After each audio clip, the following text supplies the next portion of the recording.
persepsi responden terhadap pilihan-pilihan. Kalau quick count didasarkan kepada pilihan sudah dipilih gitu. Yang dihitung itu adalah angka-angka yang sudah dipilih dari apa sih istilahnya C1 ya, C1 kan dihitung. Nah di situ ilmu statistika bicara gitu ya. Nanti kita bicara soal populasi sampling ya. Kenapa kemudian kita perlu sebagai ilmuwan kita perlu mempercayai survei, kita perlu mempercayai recon selama gitu ya, selama prosedur yang dilakukan itu sesuai benar gitu ya. Jadi nanti kita bicara mengenai populasi, mengenai sampling, mengenai data dan lain sebagainya. Sudah Bapak yang sambil jalan ya, nanti tolong dibantu sama yang sudah yang SPSS saja dulu. Baik, kita akan mulai dari mata kuliah kita nih, pengantar statistika ya, pengantar statistika. Jadi ini buku pegangan yang Ibu dan Bapak bisa baca ya, kalau mau memperdalam lah ya. Jadi Ibu dan Bapak kan tidak dituntut untuk menjadi seorang ahli statistik, ya, tapi yang paling tidak mengenal. Ada Prof. Sugiono, ya biasanya untuk ilmu sosial itu Prof. Sugiono lumayan ini ya, lumayan dikenal. Profesor Dr. Bukhari Kalimah juga cukup banyak juga. Ini mata kuliahnya, jadi kita akan banyak nanti cuma saya lupa memasukkan nanti PLSM ya, PLSM. Jadi mungkin begini Bu dan Bapak, kita akan fokus saja kepada teknik-teknik yang kemungkinan besar akan Ibu dan Bapak pakai ya. Setelah ini mata kuliah ini kan teknis workshop ya, saya juga nanti yang masuk. Setelah mata kuliah ini siapa? Keselannya. Karena orang ini kita langsung ya, tapi nggak apa-apa. Nah, jadi kita akan mencoba mempraktekkan teknik-teknik yang jadi ada materi yang sifatnya umum, nanti kita ada praktik-praktik ya. Nah, praktik-praktik ini saya upayakan adalah mempraktikkan teknik-teknik statistik yang kemungkinan besar Ibu dan Bapak akan pakai. Nggak banyak lah ya, nggak banyak. Ya paling nanti ada korelasi, ada regresi, ada multivariat gitu ya, multivariat. Nah ini yang akan kita pelajari. Baik, kita sering mendengar istilah kalau pemilu kemarin tuh ya, ada 02 sekian persen, 01 sekian persen, dapil bagi per dapil, gitu ya, PN itu adalah informasi ya. Nah, kemudian hasil survei yang dilakukan dan lain sebagainya, ada persentase di situ dan lain sebagainya yang menggambarkan informasi yang berupa angka begitu ya. Nah, kita kan dalam kehidupan kita sering sekali menemukan hal seperti itu, informasi yang kemudian disandingkan dengan angka yang apabila diteliti lebih jauh ini memiliki makna gitu ya, memiliki makna. Apa perbedaan statistik dan statistika? Statistik kumpulan angka yang tersusun lebih dari satu angka ya. Tadi angka pengangguran di Indonesia naik 9% dan lain sebagainya. Angka 90%, 8,5%, 36% itu adalah contoh dari statistik. Sementara statistika adalah ilmu ya, yang ilmu mengumpulkan, menata, menyajikan, menganalisis, menginterpretasikan data menjadi informasi untuk membantu mengambil keputusan yang efektif. Contoh begini Bu dan Bapak. Kalau Ibu dan Bapak percaya quick count ya, harus percaya tapi sebetulnya. Karena kita semua masyarakat melihat ya, dan hasil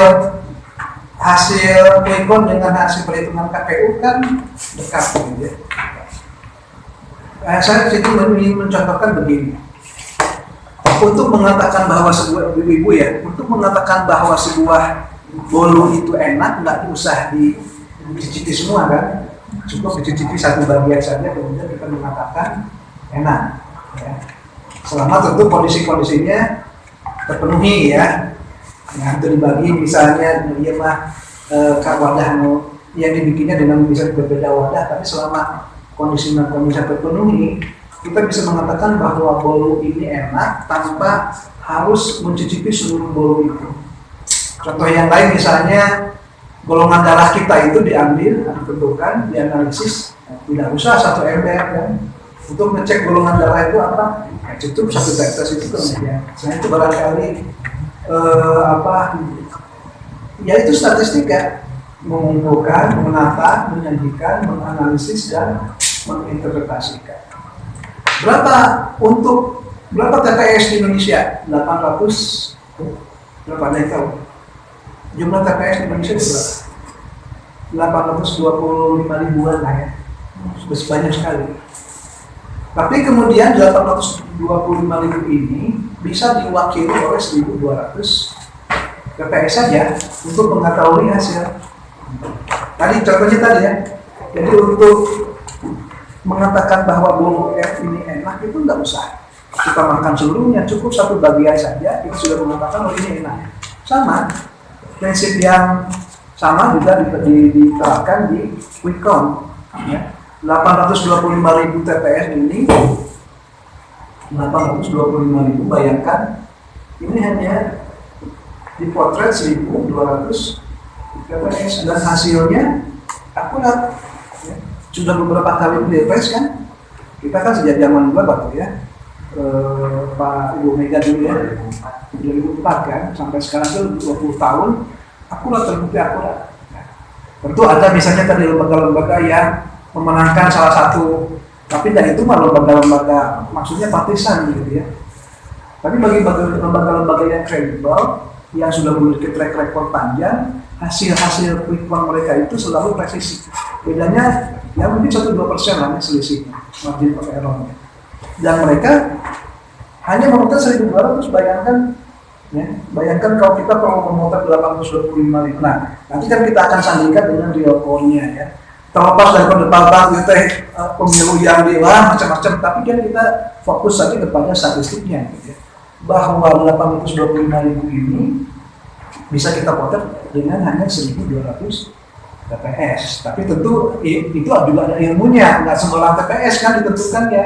Sebarannya dilihat dimulai nanti ada kita bicara soal cluster random sampling ya. Di provinsi, nanti provinsi ke kabupaten ke kecamatan, desa, sampai kepada TPS dipilih. Ada tekniknya gitu ya. Jadi statistika itu yang mengumpulkan, menata, menyajikan, menganalisis dan menginterpretasikan data menjadi informasi, itu statistika. Nah, real count itu adalah hasil dari statistika. Dikumpulkan kan ada surveyor yang memotret, melaporkan. Kenapa sekarang itu cepat? Ya karena kan teknologinya sudah memungkinkan ya. Jadi misalnya 1.200 orang disebar di seluruh TPS, kemudian lapor tuh dipotret, C1-nya kemudian dilaporkan di pusat, nanti dihitung tuh, jadi cepat. Jadi sebetulnya pukul TPS tutup jam berapa? Pukul 1. Pukul 2 itu sebetulnya sudah ada hasil. Ya. Lalu kemudian kan diumumkan pukul 3. Ya. Jadi kita nggak usah bicara soal perdebatan legit gitu kira, tapi perdebatan hasilnya. Karena begini, kan sudah ada beberapa pemilu kita meyakini bahwa real count ini presisi gitu ya. Itu saja di dasar. Dan pemilu ini pun tentu kalau kita lihat dari trennya ya sama gitu ya. Dan selisihnya hanya 1-2%. Nah, soal pemilunya curang, soal dan sebagainya itu hal yang lain. Tapi buktinya bahwa masyarakat mencoblos di TPS, kemudian memilih, itu bisa divalidasi. Apa manfaatnya? Memberi pengetahuan dan kemampuan kepada seseorang untuk mengevaluasi data ini ya. mengevaluasi data. Bagi mahasiswa ilmu sosial bermanfaat dalam aplikasi dunia. Ya tadi ya kita itu mungkin termasuk sosial humaniora ya, kalau di pendidikan ini. Jadi banyak sekali itu manfaatnya ya, statistika itu. Riset menyusun, meringkas dan menyederhanakan data, merancang kegiatan survei, menetapkan metode terbaik, mengukur baik tidaknya sebuah menarikan kesimpulan kan. Jadi statistika ini adalah sebuah ilmu yang sangat bermanfaat, apalagi di dunia modern sekarang ya, di mana kemudian data itu sangat berseliweran. Ini banyak sekali manfaat. Sementara di satu sisi yang lain, metode ilmiah yang sudah pernah dilakukan adalah membuat tesis. Itu adalah sebuah metode ilmiah ya. Suatu cara mencari kebenaran yang bila ditinjau dari segi penerapannya, resikonya untuk itu paling kecil. Jadi ketika itu sudah dapat menarik kesimpulan, itu kalau prosesnya dilakukan dengan baik dan benar, itu ya resiko kelirunya lebih kecil ya dibanding misalnya menarik kesimpulan dari cara-cara yang lain. Misalnya ketika menguji pengaruh ya, pengaruh sarana prasarana terhadap prestasi belajar ya. Nah, kita kan nggak bisa menyimpulkan dari hanya sekedar mengamati itu. Itu kan kita perlu menggali data, mengumpulkannya, menganalisisnya, mengelaborasi, mengekstraksi sampai kemudian ketika kita mengambil kesimpulan bahwa prestasi belajar itu berpengaruh terhadap sarana prasarana itu berpengaruh terhadap prestasi belajar di konteks penelitian kita. Nah, itu ya. Ibu dan Bapak yakin nggak prestasi sarana prasarana berpengaruh terhadap prestasi belajar? Yakin. Dari mana keyakinan itu? Dari mana keyakinan itu datang? Faktor penunjang, Pak. Merasakan, merasakan. Dan di satu fase tertentu, Ibu dan Bapak pasti pernah baca. Ada referensinya. Ini bukan datang dari langit tuh. Ya, ada referensinya, ada orang yang pernah meneliti, ada ahli yang mengungkapkan pendapat bahwa sarana prasarana itu berpengaruh terhadap prestasi. Sehingga kemudian meskipun kita tidak menelitinya, kita meyakini bahwa sarana prasarana berpengaruh terhadap prestasi belajar. Nah, dalam konteks penelitian kita akan membuktikan betul enggak. Itu kan jadi hipotesis ya.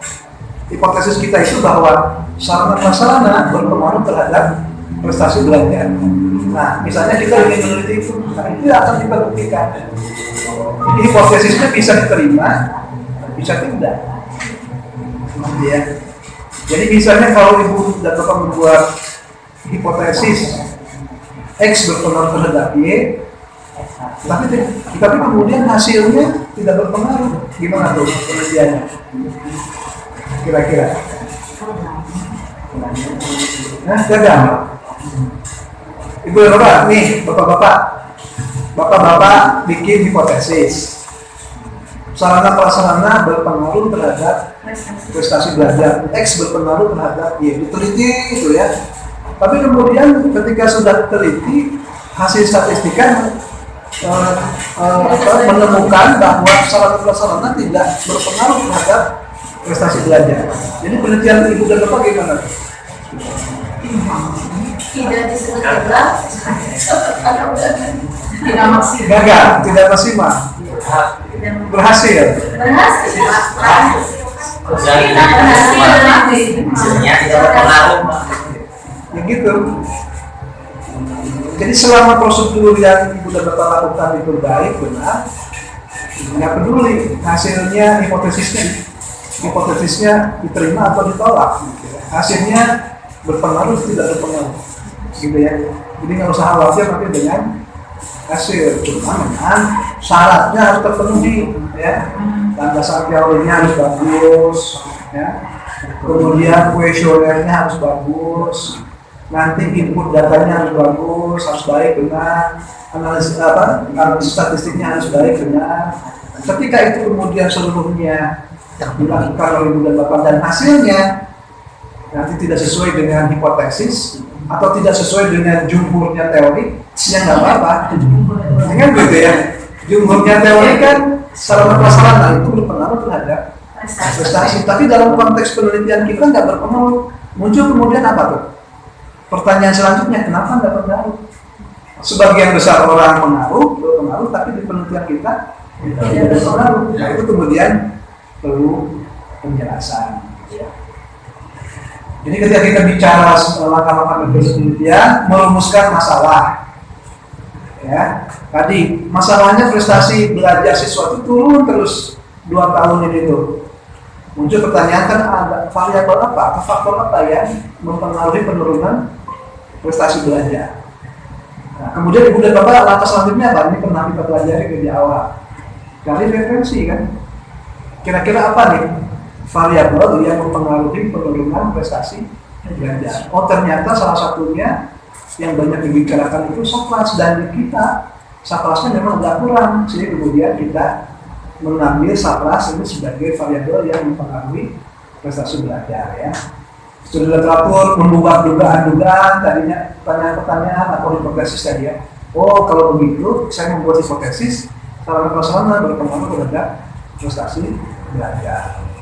Nah, peran statistik apa? Membuat instrumen, ya, menentukan sampel. Misalnya begini, tadi ya, 825.000 TPS, bagaimana sampelnya? Dari mana angka 1.200 itu ditemukan? Ya, dari perhitungan statistik dan pengalaman.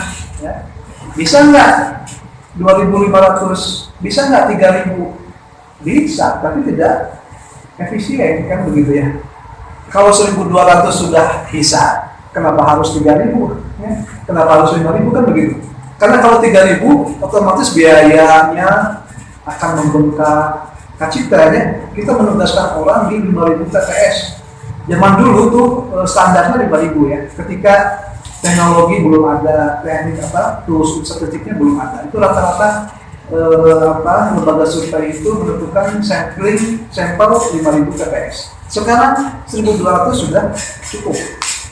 Nah itu sampel ya. Nanti kita belajar juga sampel ya, bagaimana menentukan sampel. Kemudian sifat datanya bersifat apa tuh? Ini yang statistik, yang dulu satunya kuantitatif, masih ingat ya? Skala pengukuran data. Ada ordinal, atau Likert itu adalah skala pengukuran ya. Untuk data apa? Ordinal, nominal kan? Ada nominal, ada ordinal, ada interval, ada rasio. Atau belum pernah dengar yang kualitatif? Nah, nanti kita belajar. Yang nominal itu ya angka-angka begitu ya. Nanti kita belajar. Kemudian sifat data, kemudian variabel itu apa? Sebuah hal yang disebut sebagai karakteristik ya, yang merepresentasi sebuah konsep ya. Tadi saplas itu bisa kita sebut variabel ya, sarana prasarana yang merepresentasi sebuah konsep yang akan kita hitung ya.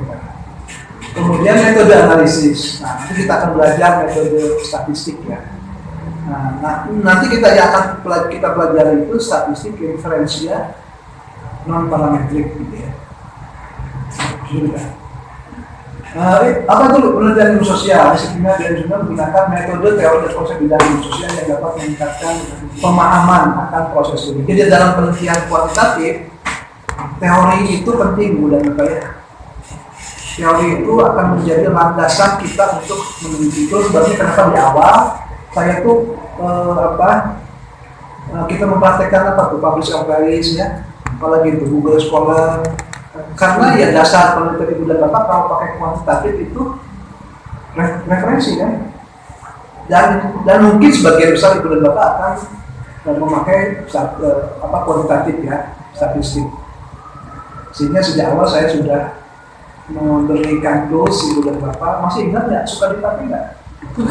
Kan kenal. Publish or perish, tugas sekolah, Mendeley. ya itu tools ya. Kenapa penting? Karena sebagian besar di awal nanti langkah ibu dan bapak adalah mendiskusikan teori. Ya.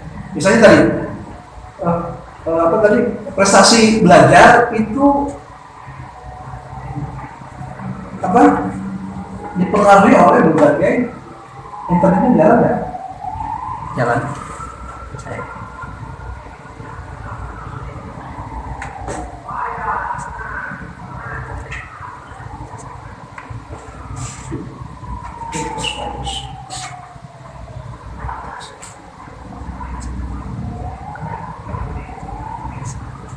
Sekolah prestasi belajar ya.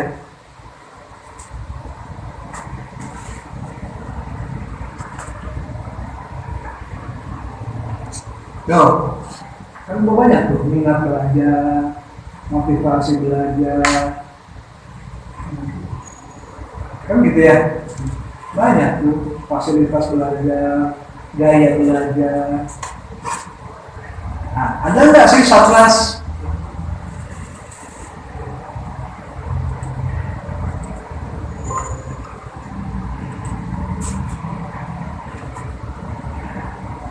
Masih ingat caranya nih? Ada tuh. Seorang person meningkatkan menuju calon utama dan menunjang prestasi belajar itu banyak ya, begitu ya. Jadi ketika kita menemukan sebuah fenomena masalah, hal yang pertama perlu kita cari adalah refleksi dalam penelitian kuantitatif, karena ini akan menjadi dasar. Kira-kira variabel-variabel apa saja sih yang mempengaruhinya? Nah, kembali ke level.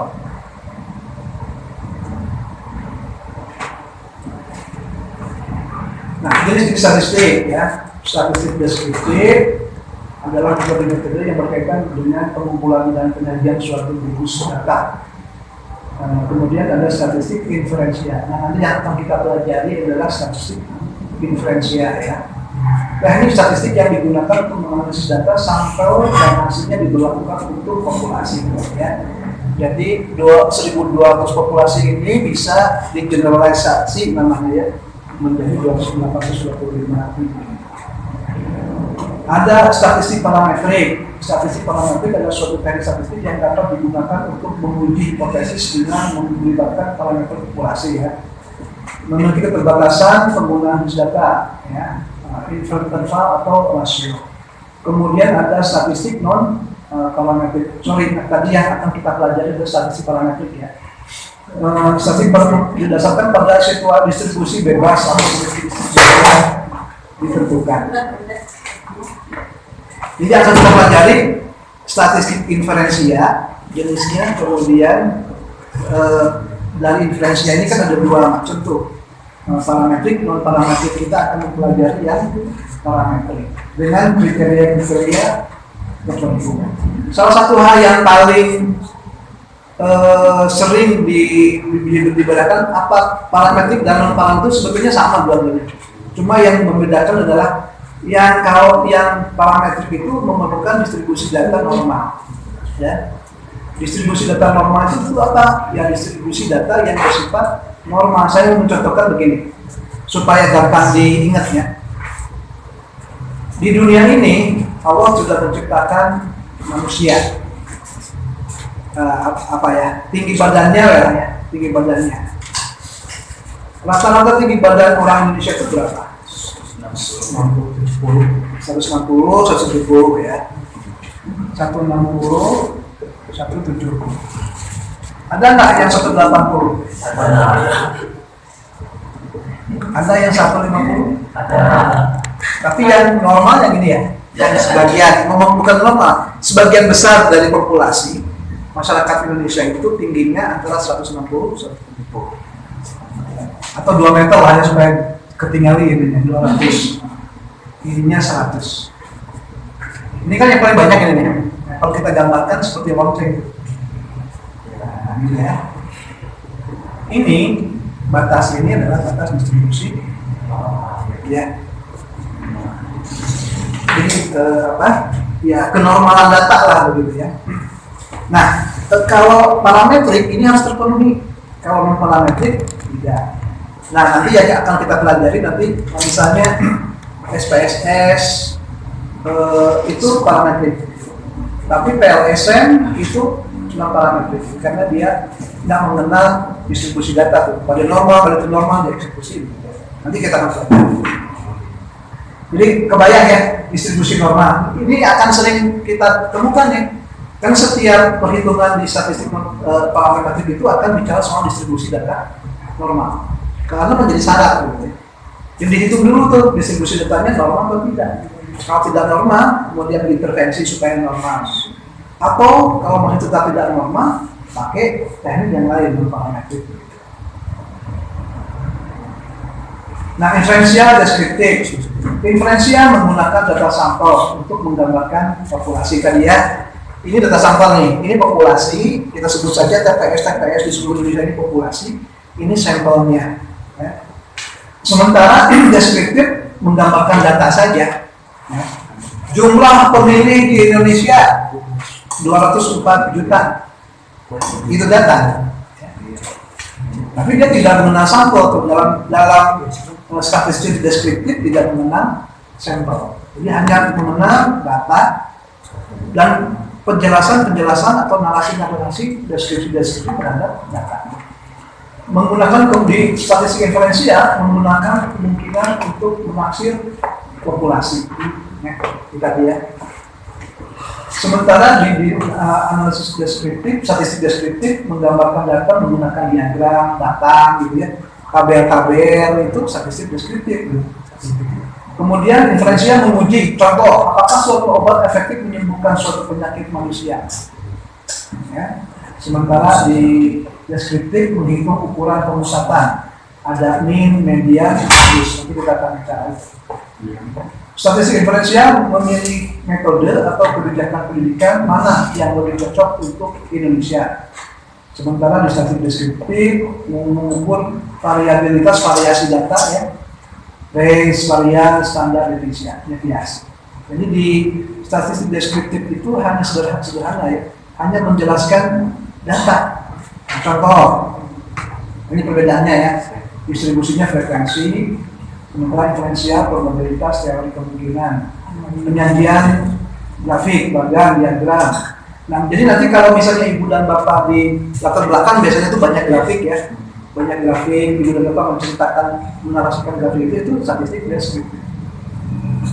Pembagian distribusi, kuartil, desim, persentil, studi estimasi, penaksir dan sebagainya. Nah, di statistik deskriptif itu tidak ada uji hipotesis ya. Tidak ada uji hipotesis. Artinya kita tidak menguji pengaruh satu variabel terhadap variabel yang lainnya, hanya menggambarkan saja. Angka, time series, rate waktu, ya. Tahun harga beras tahun 2020 sekian, 2021 sekian, 2023 sekian, itu deskriptif. Tapi kalau kita ingin membuat prediksi, ya, nah itu influensial. Akhirnya beras berapa? Sampai 20 Pak. 20.000. 2023 masih 12 ya? 14, 12, 10 juga masih 2022 12, 14. Iya, 14. 2020 10. Nah kan ini tren ya. Nah, statistik deskriptif itu hanya menjelaskan ya. Misalnya menghitung rata-rata 10.000, 12.000, 14.000, 20.000.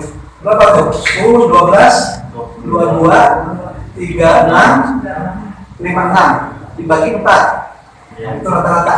Jadi rata-rata beras antara tahun 2020 sampai 2024 itu sekian. Itu deskriptif. Tapi kalau kita ingin menghitung kira-kira ke depan harga beras itu berapa sih? Nah, kita perlu menghitung data panel begitu ya. Kita hitung sampai zaman tahun 80-an sampai nanti kita itu sampai tahun 2045 misalnya. Bisa. Ya, itu inferensial. Nah, statistika inferensial, cara menganalisis data atau mengambil kesimpulan, dapat menganalisis sebagai data, ya, sampel, ya. Sampel, kemudian digeneralisir menjadi populasi. Dilakukan pendugaan parameter, membuat dan menguji hipotesis, membuat kesimpulan yang berlaku secara umum, generalisasi. Tadi ya, jadi kita mengatakan bahwa bolu ini manis dengan hanya mencicipi sebagian saja dari bolu. 4 karakteristik utamanya: pengamatan secara acak, teknik penarikan sampel, data dalam bentuk angka, tujuan umum, inferensial. Ya. Tujuannya apa? Menguji korelasi hubungan, ya, menguji regresi pengaruh, atau melakukan prediksi misalnya, tergantung. Ya. Sementara statistik deskriptif hanya membahas cara-cara pengumpulan data, menyederhanakan angka-angka, pengukuran pemusatan, tapi ada gunanya ya. Kumpulan data tersaji dengan ringkas dan rapi tadi ya. Ibu dan bapak kalau misalnya lebih enak mana baca grafik tabel atau baca narasi? Nah, saya contohkan kan. Nah, dari grafik yang sebelah kanan saja kita bisa lihat jumlah pengangguran mana yang paling tinggi. Apalagi kalau ada informasi angka ya, kan udah nggak usah lagi. Karena kalau kita bicara narasi itu bingung ya, apalagi kalau datanya banyak misalnya. Ya. Tapi kalau dengan bentuk grafik ini kan lebih enak ya.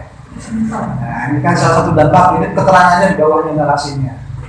Jumlah penonton terbuka mencapai 10,3, September sebesar 12,9 dan lain sebagainya. Jadi dengan grafik itu meringkas data, kemudian membuat kita lebih mengerti gitu ya. Nah, data ditampilkan dengan teknik grafik atau numerik. Kemudian berperan penting dalam persiapan analisis data. Jadi ini biasanya deskriptif ini dipersiapkan untuk bahan analisis supaya kita bisa lebih mencerna ya.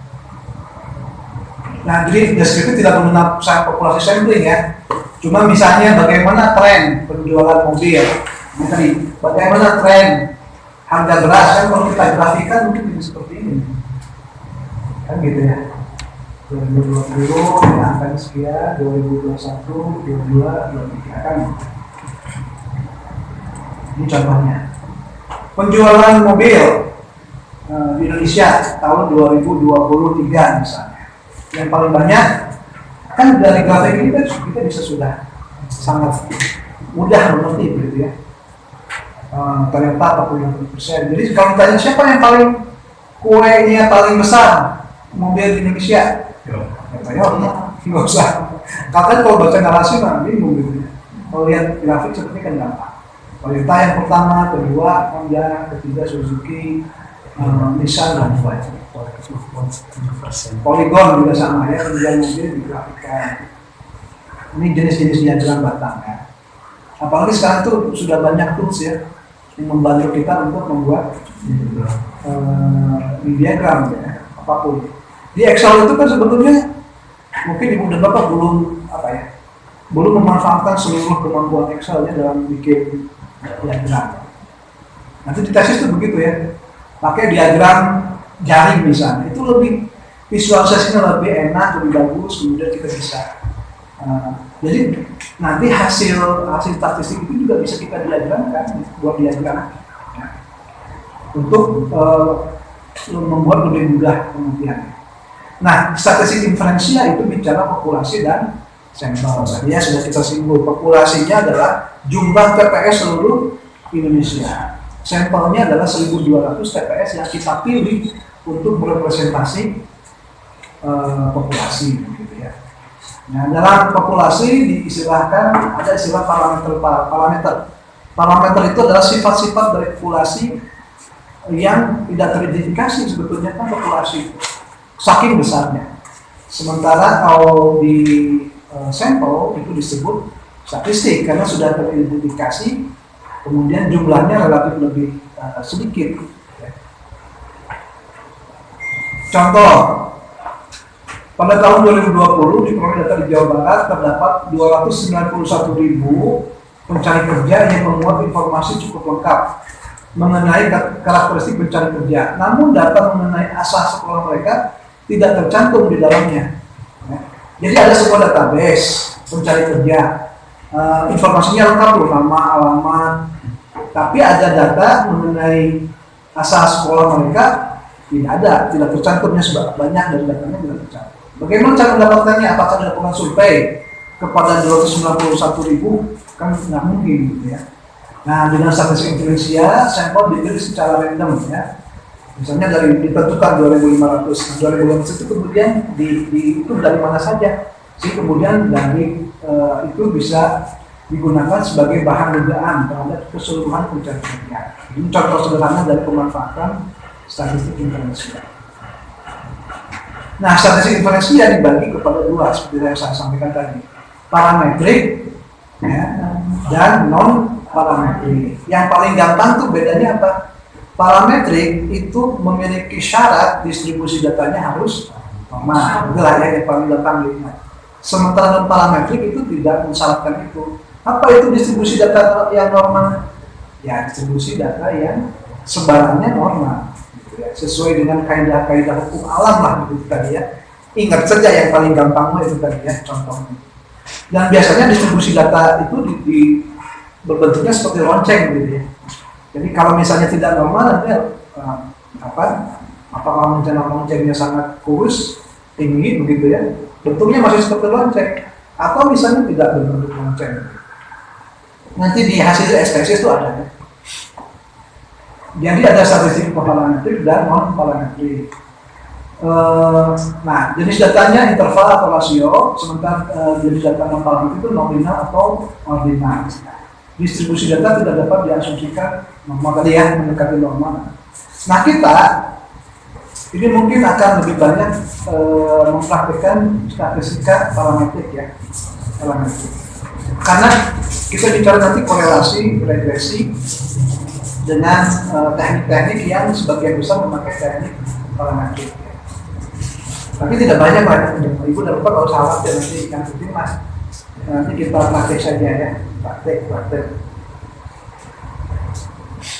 Data nominal, ada data yang berasal dari cara kategorisasi atau klasifikasi pria, wanita, ya. Posisi data setara ya, tidak ada derajatnya, setara. Pria dan wanita, pria dikodekan 1, wanita dikodekan 2. Tapi kan dua-duanya setara ya. Jadi 1 dan 2 itu tidak mencerminkan derajat. Ya, tapi hanya mencerminkan kode saja. Data nominal, data yang diperoleh dengan cara kategorisasi dan klasifikasi. Terdapat hubungan ya. Posisinya tidak setara. Misalnya, nah ini ilmu kita, ilmu sosial itu banyak bicara mengenai data nominal. Karena yang Ibu dan Bapak gali nanti kan persepsi ya. Persepsi responden terhadap sebuah pernyataan atau pertanyaan. Ya. Misalnya, kepala sekolah sudah melakukan tugasnya dengan baik. Jawaban pertanyaannya apa? 1, sangat tidak setuju. 2, setuju. 3, netral. 4, sangat setuju. 5, sangat setuju. Kan begitu ya. Nah ini kan derajat tuh. Itu yang dinamakan skala ordinal. Ya. Data interval, data yang diperoleh dengan cara pengukuran, di mana jarak antara dua titik sudah diketahui. Temperatur, ya, 0 derajat. Kemudian yang paling tinggi itu data rasio. Ya. Data yang diperoleh dengan cara pengukuran, jadi betul-betul diukur ya, di mana jarak antara dua titik sudah diketahui dan memiliki titik warna absolut. Ya. Gaji, skor, ujian, jumlah buku.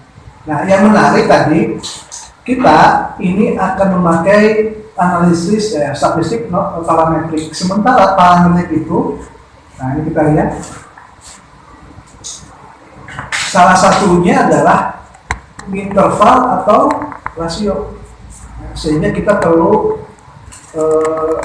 istilahnya merubah dari data interval, dari data ordinal menjadi interval atau rasio. Ya. Nanti itu yang akan kita lakukan. Nah ini non parametrik Nah, apakah misalnya skala ukurannya jenis datanya nominal atau ordinal? Kalau nominal atau ordinal berarti statistik non parametrik. Kalau interval rasio distribusi datanya normal berarti statistik parametrik gitu ya. Nah, ini juga nanti yang menjadi kadang-kadang yang akan menjadi diskusi ibu dengan para pembimbing adalah jumlah responden. Jadi ada beberapa macam nih. Kalau ada mazhabnya yang harus lebih dari 50, ya. Ada mazhabnya yang 30 boleh. Ya. Jumlah responden nanti boleh Bapak ya. Ini tentu akan menentukan begini. Misalnya begini ya. Ada dosen pembimbing nanti yang mensyaratkan responden lebih dari 50. Ada juga yang mensyaratkan minimal 30. Ini kan akan berpengaruh terhadap banyak hal. Misalnya begini, ibu melakukan penelitian di sekolah, jumlah respondennya 40, ya 40, gurunya hanya 40. Terus gimana dong? Gimana kira-kira? Kalau untuk memenuhi ini perlu ditambah kan? Gimana cara nambahnya? Nambah sekolah. Ada nih ya? Nambah sekolah. Tapi problemnya kalau caranya seperti ini, karakteristik masing-masing sekolah kan beda.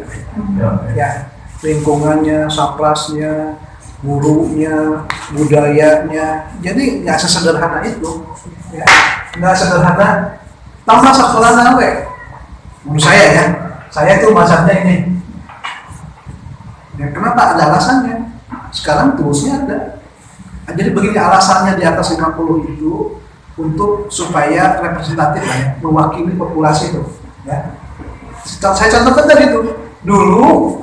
Untuk memotret 825.000 itu perlu 5.000 TPS. Sekarang 1.200 TPS boleh. Bukan boleh, bisa merepresentasi ini. Karena tak teknologi, yang ada teknologi statistik yang semakin berkembang sama ini juga. Jadi ada dosen jadi nggak usah kaget. Tapi tuh ikuti saja gitu ya. Kalau dosen dan pembimbing ibu dan bapak mensyaratkan 50, kemudian menyarankan menambah lokasi penelitian, ikuti saja daripada berdebat. Tapi gitu, logikanya kan gitu ya. Enggak sesederhana kemudian nambah 10 enggak. Ya. Tambah aja kalau di SMA misalnya di MA MAN 1 ini syaratnya harus 50, tapi cuma ada 40. Kami di MAN 2. Kan beda, problem di sini dengan di sini beda, karakteristiknya beda, lingkungannya beda, kepemimpinannya beda, kebijakannya beda. Jadi nggak sesederhana itu. Ya. Tapi ini mah diskusi saja, ini mah pengetahuan saja. Tapi kalau ada misalnya dosen nanti yang dari 50, ya nanti tapi gitu. Kami dengan menambah sekolah, meskipun tadi berbeda. Argumentasi menambah sekolah itu tidak sederhana, tidak menyelesaikan. Ya. Kan yang paling sederhana menurut saya ya ini saja 30. Kalau 30 mah bisa sekolah ya. Guru itu biasanya kalau 30 itu ada, gitu ya. Kalau nggak ada gimana? Tambah. Ya, jangan tambah sekolah. Tambah guru. Ya. Jangan tambah sekolah karena kecuali misalnya sekolah yang yayasannya satu, yayasan. Tapi misalnya kan begini, muaya MA dan MA di satu yayasan. Kalau kan paling ke bawah kan bedanya, beda karakteristiknya MA dengan MTS kan beda, gitu ya. Jadi nggak sesederhana itu. Jadi upayakan. Kalau saya sih 25 masuk oke lah ya. 25 masuk oke. Kenapa kita yang guru 25 di sekolah? Mungkin Ya. Kalau begitu, kalau saya ya nanti misalnya gini, guru dengan teknik ada nggak 25? Ada. Tapi begini, pilih topik yang kedua-duanya itu dipahami, gitu ya. Misalnya, ketika kita bicara kepemimpinan kepala sekolah, guru paham nggak kepada kepemimpinan sekolah? Merasakan nggak? Merasakan. Teknik merasakan nggak? Merasakan. Bisa tuh. Ketika kita bicara kepemimpinan sekolah, respondennya guru dan teknik biasa. Karena dua-duanya terlibat, dua-duanya ikut dipimpin, gitu ya. Logikanya begitu. Tapi kalau kita bicara kurikulum atau misalnya apa tuh? Prestasi belajar anak tadi, bisa nggak teknik? Nggak bisa, karena dia nggak berinteraksi di kelas, dia nggak memahami, kan gitu ya. Itu logika seperti itu yang Ibu dan Bapak perlu pahami ya tadi soal penentuan responden, gitu ya. Jadi bisa nggak? Kadang-kadang begini, digabung nih antara guru dengan orang tua siswa, nggak bisa. Karena masing-masing punya perspektif yang berbeda. Boleh, tetapi perhitungan statistiknya beda. Guru-guru, orang tua siswa, nanti kita dua-duanya kita uji gitu ya. Paham ya? Jadi itu sering kali kejadian tuh. Respondennya siapa? Guru dan orang tua siswa. Ya nggak bisa.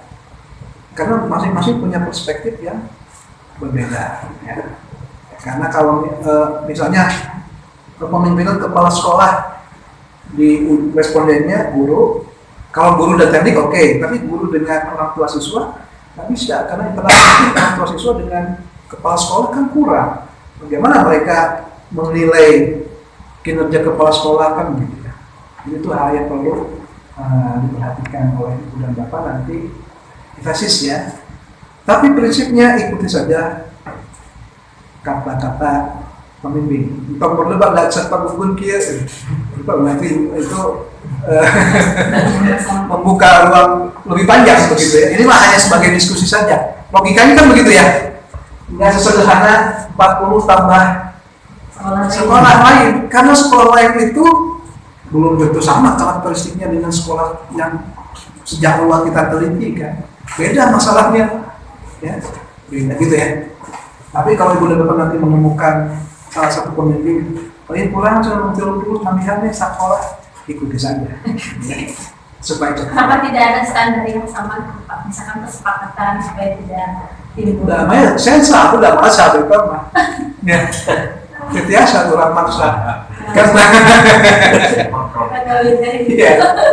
iya, nggak bisa hanya kita. Kalau ini yang tengah gitu Pak, misalkan. Ya ikuti saja lah. Jadi imam ibu teh kayak ibu sama bapak ya pemimpin gitu ya. Ikuti saja. Itu sih keinginan beliau. Iya. Ya meskipun tadi ya kalau saya sih misalnya karena apa? Karena sekarang ini ada tools ya. Kita belajar ini ada tools yang bisa mensimulasi 25 orang itu menjadi 5.000 orang. Ya. Responden 5.000 hebat tak? Hebat. IWA yang 1.200. Ya. Hebat. Jadi 25 orang disimulasi menjadi seolah-olah dia respondennya 5.000 orang. Sehingga kemudian tingkat validitasnya, ya, tingkat ketepatannya, keakuratan itu menjadi lebih tinggi. Ya. Jadi nggak apa-apa 2025 ada terusnya tuh, ada justifikasinya ya. Ini yang akan kita pelajari nanti ya. UJT tidak berpasangan, 2W ANOVA, UJT berpasangan. Ini nama-nama tekniknya ya. Biasanya nama-nama tekniknya itu diberi nama oleh para penemunya ya. Chi-square, Fisher, Kolmogorov, Smirnov. Orang Rusia unggul gitu ya. Orang Rusia, orang Inggris, orang Amerika. UJT 1 sampel, UJT 2 sampel. Tapi mungkin nggak semua ya, nggak semua. Ini pengetahuan saja.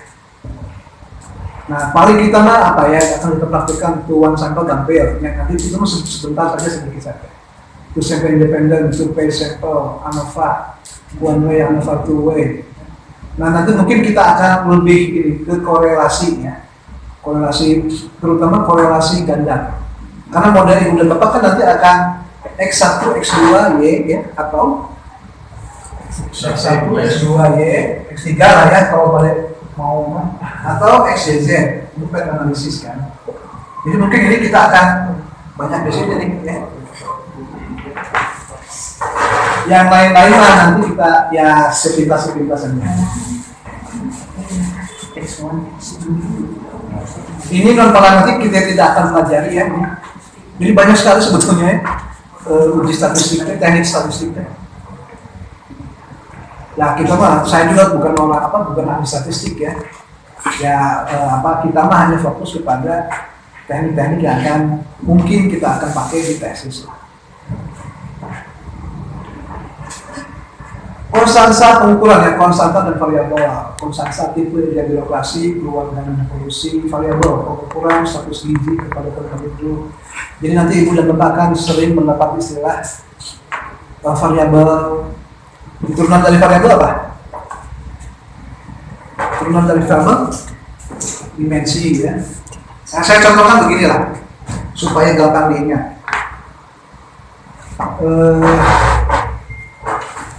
Pada ibu, pada bapak, ibu-ibu lah ya. Ibu-ibu sebuah konsep, katakanlah perempuan itu variabel. Nah, kita bisa membagi perempuan ini dalam dimensi-dimensi. Misalnya teh, muka, tangan, kaki itu apa namanya? Anggota tubuh. Anggota tubuh ini kan dimensi ya. Perempuan itu tadi itu adalah variabel. Dia memiliki dimensi mata, hidung, telinga, apalagi itu. Ya anggota tubuh lah. Nah, kemudian dimensi ini kita breakdown lagi menjadi indikator, penciri. Ya. Kalau mata misalnya, kita lihat pencirinya dari apa? Warna matanya, bulu halisnya, itu indikator. Itulah supaya sehingga kemudian mungkin saja, misalnya contoh tadi prestasi belajar itu variabel. Dimensi ini kira-kira kognitif itu pengukurannya ya, mana ya? Cara belajar beda. Cara belajar mungkin variabel yang lain. Kita bicara prestasi belajar, prestasi akademik, prestasi non akademik, atau kalau kita breakdown lagi misalnya prestasi dalam bidang seni, itu dimensinya. Seni kita breakdown lagi menjadi indikator itu apa tuh? Seni. Nah, ya. Jadi sebetulnya ini kan rangkaian sistem gitu ya. Jadi kita akan menemukan banyak nanti variabel, dimensi, indikator yang kemudian akan kita buat ke dalam operasionalisasi variabel. Ini variabel, ini dimensi, ini indikator. Nah, kemudian Bapak nanti bikin kuesioner dari mana? Indikator. Dari indikator kan? Dari indikator ya. Semakin dalam kita menggali informasi dari indikator, semakin baik menggambarkan seluruh variabel yang tadi. Perempuan itu bisa diukur dari tangannya saja, bisa. Tapi kan siga orang yang mohon maaf, orang buta nyepeng belalai gajah ya. Jadi gajahnya dipandang, dipotret dari belalainya saja. Yang baik kan kita memotret seluruhnya. Nah gitu ya. Jadi semakin presisi, semakin detail kita memiliki indikator-indikator semakin baik. Satu indikator itu diwakili oleh satu pertanyaan. Jadi itu juga ada masyarakat kayaknya macam-macam tuh. Ada yang mengatakan boleh tuh satu indikator sabaraha we, pertanyaan nama semakin banyak semakin baik. Tapi saya sih mazhabnya satu indikator satu pertanyaan. Kenapa? Alasannya ngitung statistiknya jadi nyambung, ya. Gampang gitu ya. Nah, ini merepresentasi indikator ini. Kan kalau misalnya satu indikator pertanyaannya banyak, nah ini agak susah kan? Agak susah. Itu alasannya. Saya berpendapat bahwa satu indikator itu sebaiknya diwakili oleh satu pertanyaan supaya perhitungan statistiknya juga apa. Kalau mau kita tambah pertanyaannya atau pernyataannya, tambah indikatornya, kan gitu ya. Jadi nyambung. Ini misalnya tadi apa, prestasi akademik. Di sininya misalnya indikator tuh. Nah, ini pertanyaan, pernyataan gitu ya. Jadi ibu dan bapak bagi yang penelitiannya kuantitatif pasti akan ketemu populasi organisasi variabel kuantitatif, variabel yang memvariasi dari jumlah, ya, angka-angka dihitung di bilangan bulan dan sebagainya. Sementara variabel kualitatif diangkakan, angka 1 kategori perumahan, angka 2 tadi ya. Jadi skala pengukuran juga. Populasi dan sampel. Nah, populasi sampel nanti kita akan ada bab khusus ya, karena ini penting juga. Kadang-kadang kalau di Ibu dan Bapak mungkin ini ya, karena lokusnya pasti di sekolah kan. Nah, kalau di AN itu kadang-kadang ini apa? Sok apa? Karena misalnya begini, basis datanya adalah jumlah kecamatan di Garut.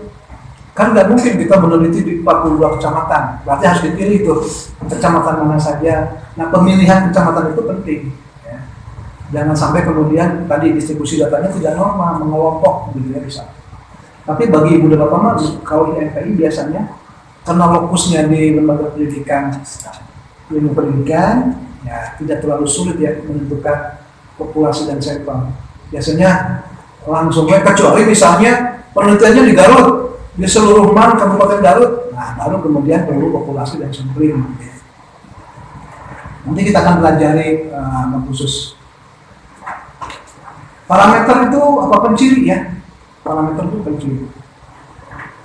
Jumlah variabel univariat, multivariat. Univariat X berpengaruh terhadap Y, ini univariat.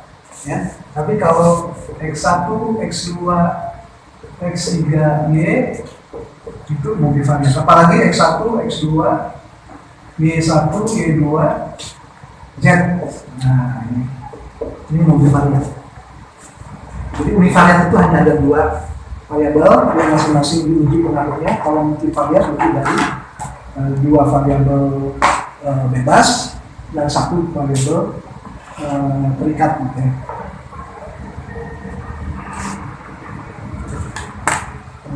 Yang besar ya. Angket, kuesioner ini juga menjadi penting ya. Menjadi penting karena angket ini adalah alat ibu dan bapak menggali data dari responden. Jadi angket ini jangan menggiring, ya. Kemudian tidak boleh terlalu berbelit-belit sehingga susah dipahami, ya. Sangat teknis. Kemudian juga siapa responden ibu dan bapak juga penting diperhatikan ya. Tapi kan biasanya kalau responden ibu dan bapak mah kalau the guru, kepala sekolah, standing gitu ya, muter di situ tuh. Atau mungkin ke orang tua lah. Ada tuh pernah kemarin di angkatan sebelumnya tuh yang respondennya orang tua siswa. Dia meneliti ini apa? Pak Yusuf itu meneliti saya meneliti loyalitas warga Persis terhadap sekolah Persis gitu, loyalitasnya. Itu respondennya orang tua yang menyekolahkan anaknya. Nah kalau begitu itu juga perlu pertimbangan siapa respondennya, derajat pendidikan orang tua siswa itu seperti apa. Penting ya. Angket, daftar cocok, skala, efektor. Biasanya kita angket ya. Kuesioner, wawancara. Nah, apakah di dalam penelitian kuantitatif perlu wawancara? Saya pikir untuk menjustifikasi perlu ya. Ya, lakukan wawancara dengan nggak usah mendalam ya, dengan 1-2 orang yang kemudian misalnya begini ya. Misalnya jumhurnya teori mengatakan saturasi itu berpengaruh terhadap prestasi, tapi penelitian kita hasilnya tidak berpengaruh. Nah, kemudian kita mengklarifikasi kepada kepala sekolah, kenapa kira-kira itu ya udah salah gitu saya kan gitu, jadi nggak terlalu pengaruh gitu ya. Misalnya kan ketemu tuh, jadi angka-angka yang itu kemudian dikonfirmasi melalui wawancara. Kebayang ya? Jadi langkah selanjutnya setelah hasil penelitian kuantitatif itu ya kemudian diklarifikasi, dijustifikasi melalui wawancara. Tidak usah mendalam gitu ya. Untuk meng-highlight kira-kira temuan penelitian kita itu apa. Kalau misalnya temuan penelitian kita sudah sesuai dengan jumhurnya ulama, jumhurnya teori. Kemudian apa sih kelebihan penelitian kita itu begitu ya? Apa yang ditemukan yang lain dari penelitian orang gitu. Nah, kalau tidak sama, ya kenapa juga? Pengamatan, observasi, ujian, tes, dokumentasi, ya, dan lain sebagainya. Sampai jam berapa kita nih? Masih ada ya? Nanti kita supaya penyanggur kita waktu pulang anggur. Pas dibuka jadi anggur bakal bahagia. Tapi sebelum itu kita bahas dulu statistik deskriptif lah ya. Ini contohnya tabel. Nanti biasanya itu di bab awal ya. Tabel, grafik itu dijelaskan. Termasuk mungkin di bab juga ada sebagian tuh yang pakai tabel ya. Responden perempuan berapa, laki-laki berapa, tingkat pendidikan responden itu statistik deskriptif ya. Golongan, guru, teknik itu. Kemudian tabel ya, tabel, kolom. Kemudian kalau bikin tabel yang simple, yang efisien, yang gampang dibacanya. Misalnya ada 2 tabel, padahal bisa disatuin gitu ya. Informasinya bisa disatukan dan lebih informatif gitu ya. Sering saya temukan gitu tuh. Jadi tabel yang padahal bisa disatuin dan bisa disatukan sehingga kemudian lebih informatif gitu ya. Misalnya tabel ini misalnya di tabel 1 di Garut nih. Ini Garut. Harga beras di Garut, harga beras di Tasik. Sama gitu ya 2020 kan ini sebetulnya bisa disatukan gitu ya.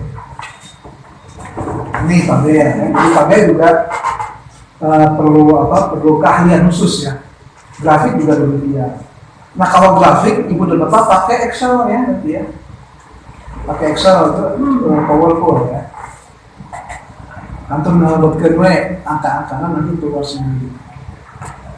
Karena jenis grafik batang, garis, lingkaran, interaksi.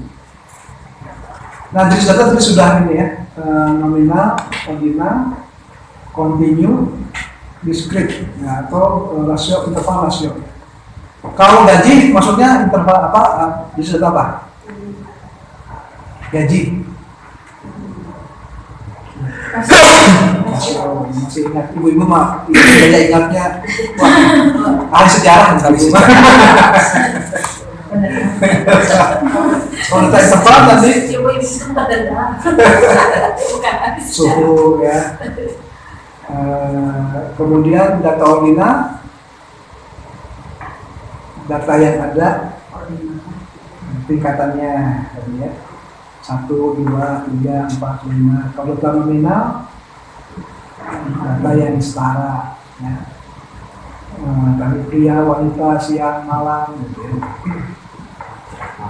Nah biasanya kita tuh main di data ordinal ya. Persepsi kan, karena kebanyakan responden sangat setuju itu biasanya ordinal. Nah data nih, ini data apa? Deskriptif nih. Bicara min, modus, median, ya. Minimal itu ya. Misalnya frekuensi nih, nggak usah pedulikan ininya, rumusnya, rata-rata gitu ya. Jadi kan rata-rata kan, nanti kan tinggal kan sekarang nggak perlu hafal rumus ya. Itu rata-rata di Excel gampangnya, udah dirata-ratakan bisa. Untuk apa rumusnya? Kita malah bukan ini contoh aja ya, kita bukan ahli statistik lah. Usia mahasiswa, nah ini kan kalau kita lihat dari data ini kan real ya, kita perlu membuat cluster ya. berapa yang terkecilnya berapa, tertingginya berapa, range-nya berapa, rata-ratanya berapa gitu ya. Dan data ini kan kalau umpamanya nganggo Excel mas sekarang mudah sekali, jadi tinggal masuk ke Google sudah keluar semua. Nggak usah hafal rumusnya juga begitu ya. Nah ini sebarang ya. Pemusatan data mean, median, modus. Nah ini yang sering di pemusatan data itu ya center of data begitu. Data itu di mana posisinya? Mean. Nah ini rata-rata suatu bilangan yang bertindak mewakili sekumpulan bilangan.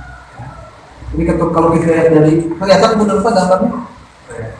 Nah, jadi mean itu adalah rata-rata, nilai rata-rata. Jadi belum tentu misalnya posisinya di kiri itu lebih besar, karena mungkin yang di kiri itu hitungannya puluhan, sementara yang di kanan itu ratusan. Nah ketika dirata-ratakan ya ada di tengah yang putih itu kan. Kemudian min, contoh yang lain ya, min. Nah, ini rumusnya. Boleh diapakan? Tapi mahal lah. Itu sekarang. Median. Ya. Nilai tengah dari sekumpulan data setelah diurutkan, ya, membantu kerja pendidikannya. Ya. Jadi mediannya yang diangkat putih itu. Ya. Kemudian median ini diurutkan, kemudian diambil angka tengahnya. Ini contoh analoginya beginilah, ada tinggi badan dan macam-macam. Bagaimana menentukan median? Dan diurutkan dulu, kemudian ditentukan yang tengah-tengah gitu ya. Ini rumusnya. Modus nilai yang sering, modus mah sering, istilahnya sering ya. Oh, modus penipuan. Berarti apa tuh? Sering muncul. Nah, sering muncul. Maka yang paling sering muncul atau kasusnya.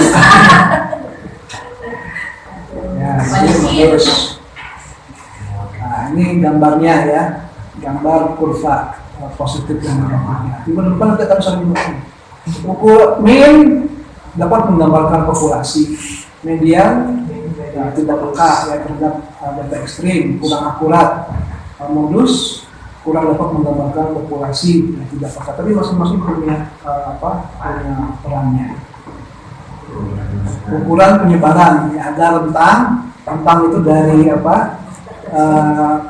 perhitungan dari nilai tertinggi dan ukurannya nilai terendah.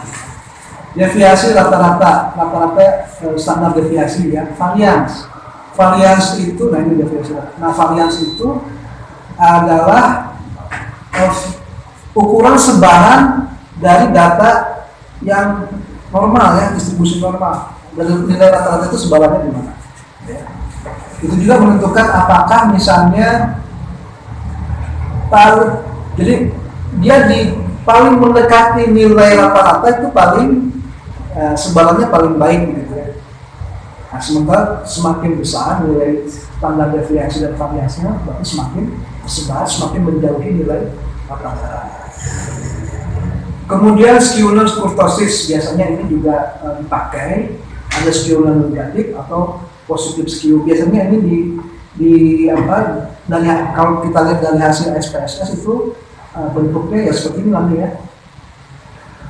Skewness positif berarti ekor distribusi berada di sebelah kanan menilai terbanyak. Ini contohnya supaya ini ya kurtosis nih.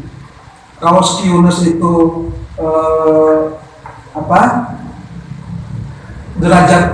kalau kurtosis itu derajat keruncingan, dan semakin runcing ya, itu semakin tinggi nilai kurtosisnya. Sementara kalau skewness itu kemiringan gitu ya, kemiringan. Ini contohnya ya. Contoh, ada nilai distribusi kekayaan Indonesia, skewness-nya 14,25, kurtosis 34, sementara pada tahun 2007, beberapa tahun kemudian, berapa tahun tuh? 13 tahun kemudian, nilai skewness-nya 4,97 dan kurtosis sebesar 42,83. Pada kedua tahun tersebut, skewness bernilai positif dan kurtosis lebih besar dari nilai referensi. Hal ini menunjukkan kemencingan yang positif. Artinya, kemencingan yang positif berarti ada sangat banyak rumah tangga yang memiliki kekayaan yang sangat rendah. sementara hanya sedikit rumah tangga yang memiliki kekayaan tinggi. Ya. Ini kemungkinan positif. Sementara skillness pada tahun 1993 lebih tinggi daripada tahun 2007. Ini berarti pada tahun 93 kekayaan terdistribusi lebih luas antara seluruh kelompok rumah tangga. Ya. Ini soal distribusi ya. Jadi semakin tinggi nilai skillness-nya, distribusinya semakin besar.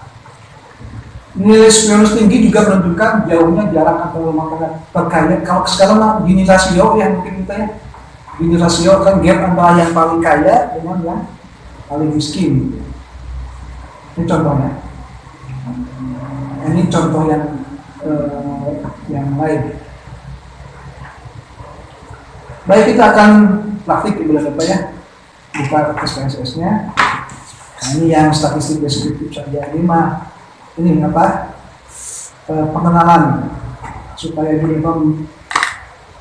nanti kita kan akan sering pakai ya SPSS.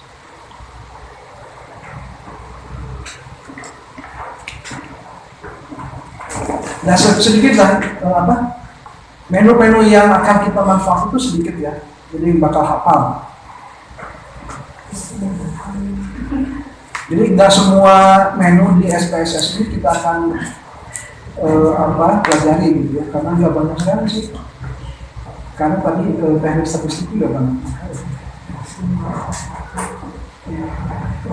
Jadi tips saya begini, tapi kalau misalnya kan kita tadi ya, mungkin hanya akan lebih fokus kepada regresi ya, regresi regresi, path analysis dan SEM ya. SEM, ini tiga ini, meskipun masing-masing nanti misalnya regresi itu kan ada regresi berganda ya, ada regresi yang sifatnya multivariat ya, lebih rumit. Sudah dibuka SPSS-nya, tampilannya seperti ini kan?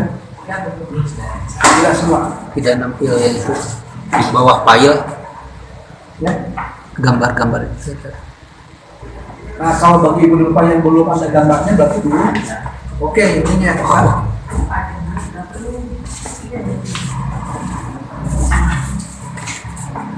Satu yang berbeda-beda Oh, ini.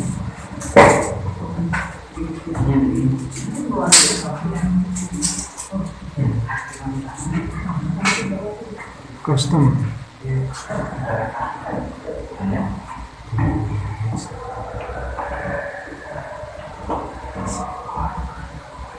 Tapi sudah ada memang view toolbar.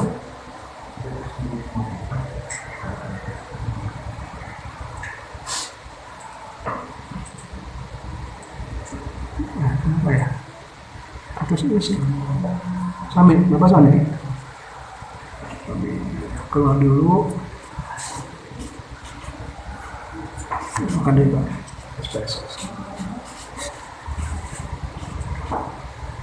Kalau bisa ngolah data berarti sudah oke sebetulnya. Tinggal itu masalah memunculkan menu. Oh ya, belum lupa. Ini kalau nih Ya, aplikasi. ya belum diaktifasi. Mana kemarinnya? Aduh, dihilap dulu ya. Kemarin apa? Masternya mana? Lebih ini karena itu ekstrak. Ya. SPSS statistik. Ada di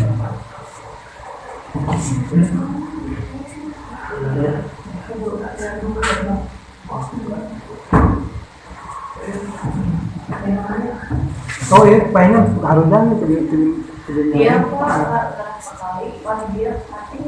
nggak remote-nya aja tuh. Di mana? Dimatiin. Aduh, Pak.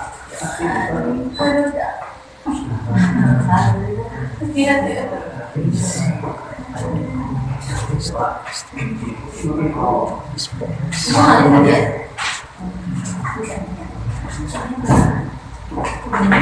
empat.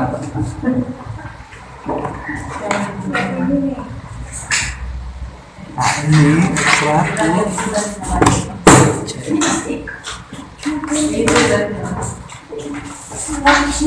IBM, baca M, SSS, Yang mana yang naik itu dia mana? Itu yang kali Pak satu aja. Udah kasih Pak. nah, di restart. siap rilis bisa. Aduh segarnya punya. Palingan terbiasa ada tampil. Dia aktivasi pada channel aktivasi sami Coba di restart dulu Pak.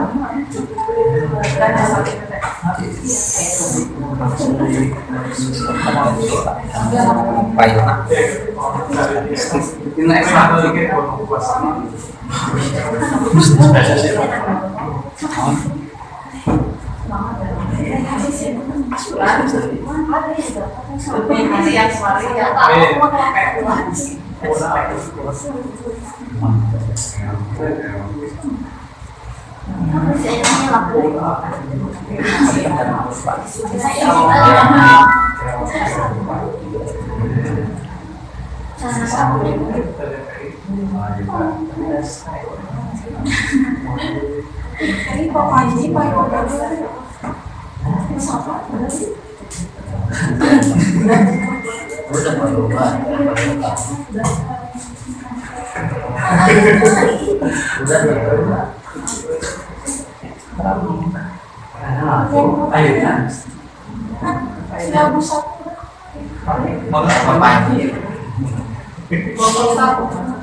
Ini kalau diklik, nah kita perlu memasukkan nama variabelnya, ya. Misalnya tadi apa? Sarana, prasarana. Oh sorry, X1, X2, Y. Ya, ketika untuk di bawah ada variable view, ada klik di name itu ketika X1, X2, X3. Sudah.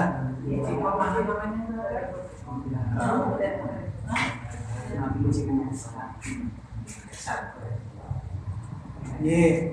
Nah, di label ini misalnya kita beri nama sarana, prasarana. Apalagi tuh, YX2-nya apa? Prestasi. Ini yang Y-nya prestasi. Keluarga. Kurikulum lah ya. Yang X2 aja Pak. Ya, X2-nya kurikulum misalnya. yes Sudah? Sarana prasarana kurikulum prestasi. Nah, name X1, X2, Y. Tipenya biarkan saja numerik, width-nya biarkan saja 8. Nah, desimalnya biasanya 0 saja ya. Desimalnya 0 saja. Nah, jadi koma di belakang 0 tuh desimal tuh. Kalau mau 2 juga nggak apa-apa. Jadi misalnya 12,00 gitu. Tapi kan enaknya 12 ya gitu ya. Kolomnya 8, line-nya right, ini biarkan saja. Kolomnya input. Udah. Tadi desimal. Desimalnya 0. Nah, desimalnya 0. Ibu udah apa klik data view. Nah, itu sudah ada tuh. X1, X2-nya di atas ya. Kantor ngalabatkan angka-angka. Gimana kalau itu mau kantor copy password. Ini misalnya ya, saya punya data 5 asal ya. Copy di Excel nih. Jadi nanti ibu input data dari kuesioner teh ke Excel gitu ya. Jangan ke sini. Karena kalau di Excel tuh gampang diutak-atik, kalau di sini agak susah. Copy, jadi ibu dapat apa tuh? Nah, saya hilangkan ininya ya supaya nyambung. Ini apa tadi? Sarana atau X1. Sarana prasarana kurikulum prestasi. Ya, ini kita perbesar. Kantor ngopi weh ininya. Kopi copy, Ctrl C, pas di sini, udah. Ya. Ada grup ke? Ada. Pak Abdi di Twitter ya, filenya supaya sama.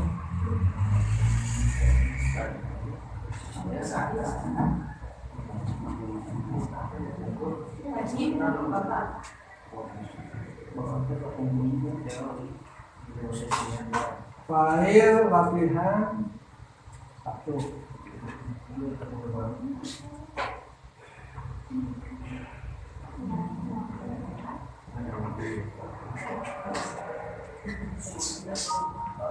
Bikin dulu.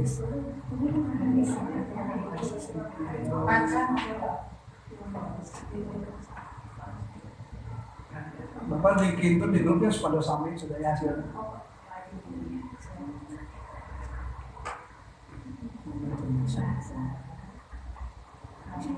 Terus Pak, terus gitu Bapak gitu ke grup kayak Ibu dan Bapak tadi caranya gitu ya, buka filenya ini, Yang Excel tadi. nah yang Excel, lock, copy, Ctrl C, di sini pas di sini ya. Udah gitu aja sih nanti. Di FPI aja Pak. Dan sama materi yang barusan Pak. Iya sih. Ini teh pengantar saksi pertemuan. Kalau Pak Hendra jawabin.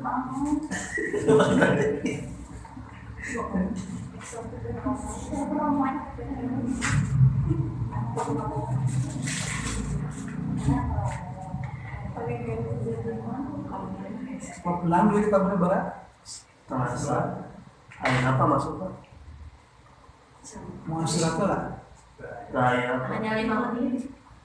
Kamu cepat uwi. Paling nanti apa?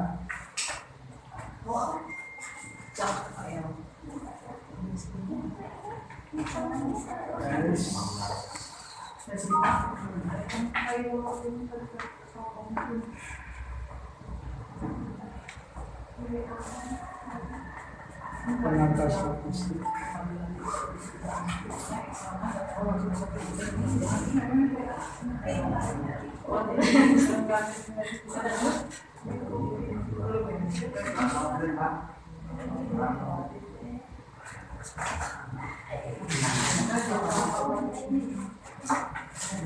Terus banyak materinya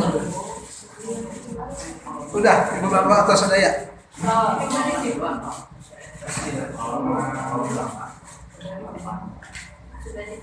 Kita coba statistik deskriptif ya. Nah, minggu depan kita akan mulai gerak ya. Kopi dulu terus Excel. Tadinya kan itu enak Excel. Kayaknya nggak berlatih copy paste ya dari file Excel. Kita nanti belajar di mana mau data di Excel dulu supaya di SPSS-nya gampang. Karena kan mungkin nanti ada yang beda ya formatnya. Emang wajib 3 apa itu? Apanya? Minimal 3. Enggak. Minimal 3. Kan sebetulnya begini Bu, 3 tapi bisa dalam 3 juga. Misalnya begini, X1, X2, Y. Ini regresi berganda ya. Kan bisa begini, X1, 1, X1, 2, X1, 3. Itu juga hitung ini. X2, 1, X2, 2, X2, 3. Ini kan jadi rumit ya. 3 variabel, tapi kemudian kita uji juga dimensinya. Ya. Ini Y1, Y2, Y3. Ini banget. Tapi nggak usah khawatir dengan model yang rumit seperti ini karena kan nanti kita belajar ada toolsnya. Pokoknya tinggal copy paste sudah enak. Anggap saja datanya sudah tersedia kan. Nah tugas ibu dan bapak nanti dari kuesioner itu input data ada tabulasi namanya. Hati-hati tabulasi data, jangan sampai harusnya 5 jadi 3. Itu akan mempengaruhi hasil akhir kan. Jadi cek lagi.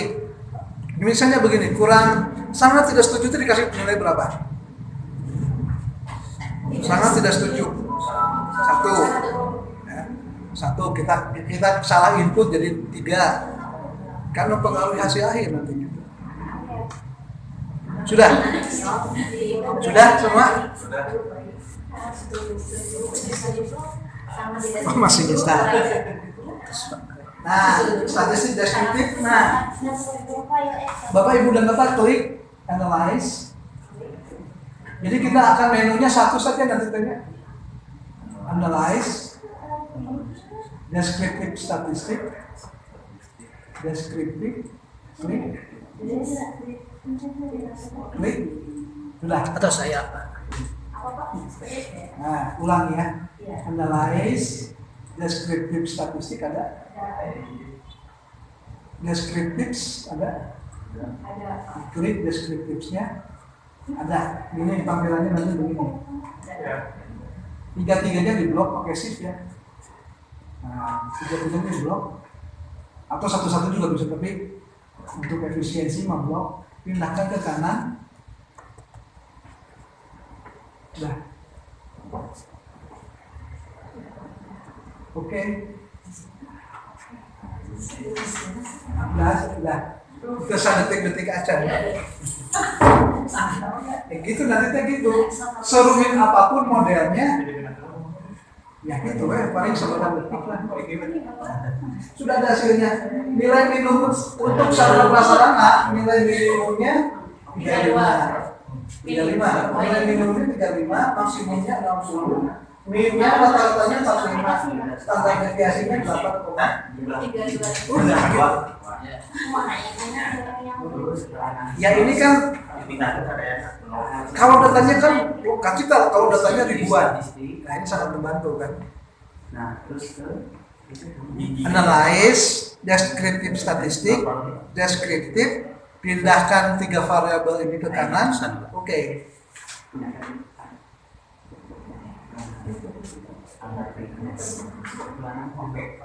Nah gitu nanti tuh semua metode itu begitu ya.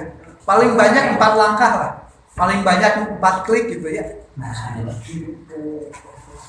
Udah. Nah itu hasilnya. Minimumnya 35, maksimumnya 60 untuk variabel subclass. Minnya rata-ratanya 45. Jadi ini kita masih statistik deskriptif ya. Minggu depan kita akan mulai masuk ke praktek korelasi ya. Korelasi dulu. Korelasi dan regresi ada korelasi mah tidak terlalu panjang lah ya. Ya nanti saya beri tugas Ibu Bapak ya, supaya ini kan harus dilatih berulang-ulang ya supaya ingat tugas Ibu Bapak. Dan tugasnya tinggal praktik gitu. Ya nanti datanya saya kasih itu. Datanya saya sampaikan, jadi Ibu Bapak nggak usah input. Datanya saya sampaikan, nanti ke praktik, nanti Ibu kasih Bapak kasih tugas supaya dipaksanya di rumah tuh praktek gitu ya. Ya. Nanti di materinya saya sampaikan screenshotnya. Jadi Ibu dan Bapak kalau lupa itu tinggal ikuti saja.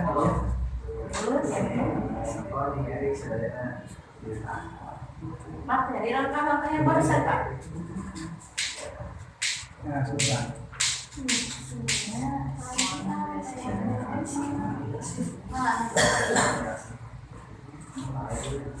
Nah nanti modelnya akan seperti ini. Selain materinya. Jadi Ibu dan Bapak tinggal ikuti saja. Ya, panduannya sudah. Ya, screenshotnya sudah ada tuh. Jadi tinggal ikuti saja ini. Oh, gitu ya. Nah, tinggal ikuti. Nanti saya kasih tugas supaya Ibu dan Bapak berlatih di rumah. Mau di sini juga nggak apa-apa, nanti kita praktek dulu. Sudah paham, saya kasih tugas. Pertama, tapi sebentar ya. Ya, sebentar lah. Itu saya atasnya instan. Kalau sudah berhasil seperti ini bisa langsung dimasukkan ke data tesisnya itu Pak. Iya, ini kan tinggal di copy aja nih. Ini tinggal di copy saja. Ini kontrol kanan kan ada copy tuh, copy masuk ke Word, kontrol V, udah. Ya,